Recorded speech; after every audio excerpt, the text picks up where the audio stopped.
ఇక్కడ ఒక చిక్కు వచ్చి పడ్డది. కేసీఆర్ గారు ఆ టైంలో 2014లో, నేను 2014 నుంచి 25 వరకు 11 ఏళ్ళు మినిస్ట్రీ ఆఫ్ జల్ శక్తిలో అడ్వైజర్గా ఉన్నా. నాకు ప్రతి అంగుళం ప్రతిరోజు ఇక్కడ మన రాష్ట్రం నుంచి జరిగిన ఉత్తర ప్రత్యుత్తరాలు కానీ లేకపోతే వీళ్ళు మాట్లాడింది కానీ అన్నిట్లలో నేను అఫీషియల్గా భాగస్వామిగా ఉన్నా. 2014లో కేసీఆర్ గారు వచ్చి మాకు కొత్త ట్రిబ్యునల్ అని ఇవ్వాలా లేకపోతే ఉన్న ట్రిబ్యునల్ కొత్త టర్మ్స్ ఆఫ్ రిఫరెన్స్ అని ఇవ్వాలా అని అంటే, సరే కేంద్ర ప్రభుత్వం ఏమన్నదంటే అవును మీరు కొత్తగా రాష్ట్రం ఏర్పడ్డారు కాబట్టి మేము ఇస్తాం. సరే మంచిగానే ఉంది. 4 రాష్ట్రాలను కలిపి చేయాలా, కర్ణాటక, మహారాష్ట్ర, ఆంధ్రప్రదేశ్, తెలంగాణ. అప్పుడు సుప్రీంకోర్టుకు పోయినాం. సుప్రీంకోర్టు స్టేట్ పోయింది, గవర్నమెంట్ ఆఫ్ ఇండియా కూడా అఫిడవిట్ ఫైల్ చేసింది. దానిలో వాళ్ళు ఏమన్నారంటే మహారాష్ట్ర కర్ణాటక మీకు సంబంధం ఏముంది, already Brijesh Kumar tribunal decide చేసింది నీళ్ళు వాళ్ళకు, మీరు తెలంగాణ ఆంధ్రప్రదేశ్ మధ్యలో ఈ ట్రిబ్యునల్ను మీరు అడగండి, మేము కొత్త టర్మ్స్ ఆఫ్ రిఫరెన్స్ ఇస్తాం. మేము కేంద్ర ప్రభుత్వం కూడా ఒప్పుకున్నాం దానికి.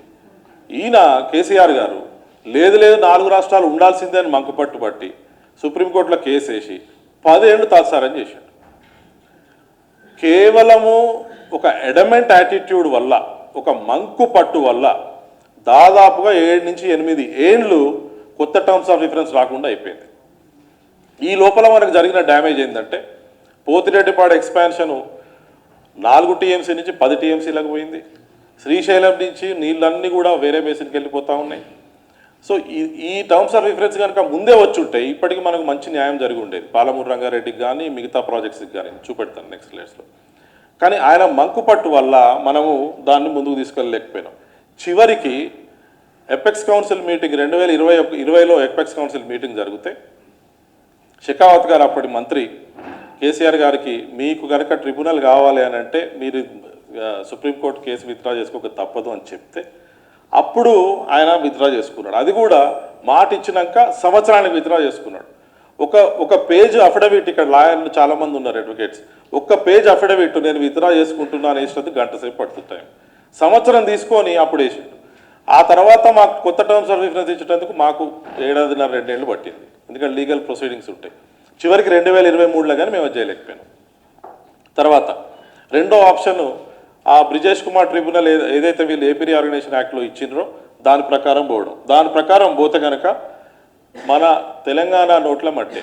ఎందుకంటే అప్పటి కాంగ్రెస్ ప్రభుత్వం 2014లో ఇచ్చిన ఏదైతే ఏపీ రీఆర్గనైజేషన్ యాక్ట్లో ఉన్న క్లాజ్ టర్మ్స్ ఆఫ్ రిఫరెన్స్ ప్రకారం తెలంగాణకు ఏమాత్రం న్యాయం జరిగే పరిస్థితి లేకుండే. తర్వాత మూడో option water sharing agreement with Andhra Pradesh. Andhra Pradesh తోటి కూర్చొని ఈ ట్రిబ్యునల్ అవార్డు వచ్చేంత వరకు మనం ఇద్దరం పంచుకుందాము, ఈ 10 ఏళ్ళు ఎప్పుడు ఎన్నేళ్ళు ట్రిబ్యునల్ వస్తే అన్నేళ్ళు అని కూర్చున్నారు. కూర్చున్నప్పుడు ఏం చేసిండ్రు, నెక్స్ట్ స్లైడ్. కూర్చున్నప్పుడు ఏం చేసిండ్రు, 2015లో గవర్నమెంట్ ఆఫ్ ఇండియా ఢిల్లీకే వచ్చి జలశక్తి మంత్రాలయనే కూర్చున్నారు ఇద్దరు. 811 టీఎంసీలలో మనకు కనీసం 500 టీఎంసీ నీళ్ళు అవసరం మనకు కనీసం. ఎందుకంటే పాలమూరు రంగారెడ్డి, కల్వకుర్తి, నెట్టెంపాడు, కోయిల్ సాగరు, ఎస్ఎల్బిసి వీటన్నిటి కూడా నీళ్ళ కేటాయింపులు లేవు. ఓన్లీ భీమా ప్రాజెక్టుకు మాత్రం 20 టీఎంసీ ఉన్నాయి అంతే. దాని విషయంలో మనకు కనీసం 500 టీఎంసీని పట్టుబట్టాల్సింది పోయి 299 టీఎంసీకి సంతకం చేశారు. అప్పుడు నేను ఆ మీటింగ్లలో ఉన్నా. కాకపోతే నేను అడ్వైజర్ గవర్నమెంట్ ఆఫ్ ఇండియా కాబట్టి నేను ఒక పర్టికులర్ రాష్ట్రానికి స్టాండ్ తీసుకునేది లేదు. కాకపోతే నాకు జరిగినవన్నీ తెలుసు. ఆ రోజు మనం తెలంగాణ రాష్ట్రం కనుక ఖచ్చితంగా పట్టుబట్టి ఉండుంటే 500 కాకపోయినా 400-450 వరకు వచ్చే అవకాశం ఉంటుండే. వీళ్ళు ఆ రోజు వచ్చి 299 టీఎంసీ మాకు చాలు, తర్వాత చూసుకుంటాం మిగతా ట్రిబ్యునల్ వచ్చినప్పుడు అనే ఒక విచిత్ర ధోరణి. అది మరి స్ట్రాటజీ ఎవరు చేసిండ్రు? కేసీఆర్ గారు ఇంత స్ట్రాటజీ మాస్టర్ కదా వాటర్ విషయంలో, మరి ఆయన ఎందుకు పప్పుల కాలేసిండు? ఈ 299 టీఎంసీ నీళ్ళది ఏదో సంతకం చేసిండో ఇది తెలంగాణకు గత 10 ఏళ్ళుగా మరణ శాసనం అయింది వాటర్ విషయంలో.